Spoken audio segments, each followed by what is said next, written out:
সঙ্গে হযরত আদম আলাইহিস সালাম এবং স্টুডেন্ট হ্যাক্স, অদ্ভুতরে বইঘর ইত্যাদি কিনেছি। এই বইমেলা আসার পরে আমি অনেক ধরনের বই দেখেছি, হুমায়ুন আহমেদের বই, রবীন্দ্রনাথের বই, নজরুল বই। তার মধ্যে থেকে আমার রূপকথার বই একটু বেশি পছন্দ, সেজন্য আমি এখান থেকে রূপকথার বইগুলো কিনছি, কারণ আমার বই পড়তে ভালো লাগে, বিশেষ করে রূপকথাটাই পড়ি।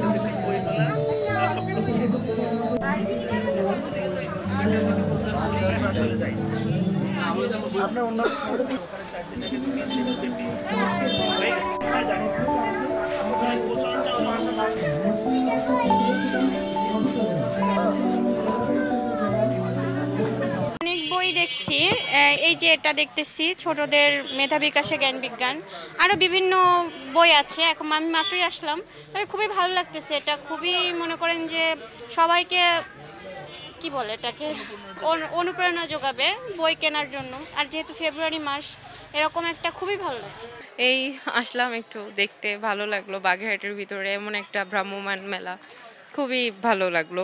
এখানে অনেক কিছু আছে, মানে বাচ্চাদের জন্য অনেক অনেক কিছু এই কোর্সে আনছে। গল্পের বই সাধারণত আমরা বাগেরহাটে কোথাও পাই না, আমরা অনলাইনে অর্ডার করে আনতে হয় বাচ্চাদের জন্য।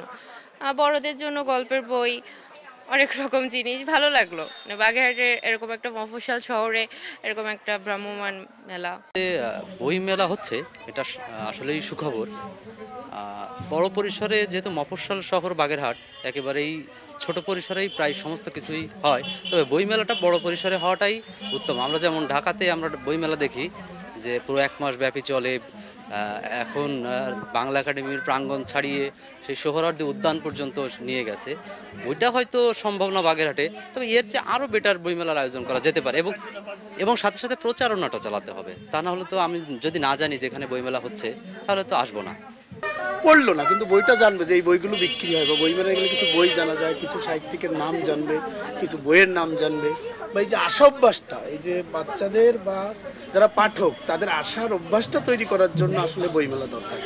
আর ছোট হোক বড় হোক, একটা নির্দিষ্ট সময়ে আমরা চাই যে প্রত্যেক জেলায় একটা করে যদি বইমেলা হয়, তাহলে বাচ্চাদের খুব। বিশ্ব সাহিত্য কেন্দ্রের উদ্যোগে ভ্রাম্যমাণ বইমেলা সারা বাংলাদেশে চলছে। আমাদের সারা বছরব্যাপী বইমেলা করা হয় প্রত্যেকটা জেলায় এবং কিছু উপজেলায়। তারই অংশ বিশেষ আমরা গত ডিসেম্বরের 10 তারিখে বের হয়েছি। এ পর্যন্ত আমরা 10টি জেলায় বইমেলা করেছি। এরপর যে আমরা বাগেরহাটে আসলাম বইমেলা করার জন্য। মোটামুটি এখানে দর্শনার্থী ক্রেতাদের খুব ভালো ভিড় দেখা যাচ্ছে, আগ্রহ দেখা যাচ্ছে বই পড়ার প্রতি। আমাদেরও মোটামুটি এখানে মেলা করে ভালো লাগছে যে ক্রেতাদের এরকম উৎসাহ দেখে। বিশ্ব সাহিত্য কেন্দ্রের বইগুলো আমরা 30% ডিসকাউন্টে বিক্রি করতেছি, আর বাংলাদেশে অন্যান্য পাবলিকেশনের বইগুলো 25% বিক্রি করতেছি। আমাদের এখানে প্রায় 10,000-এর মতো বই আছে।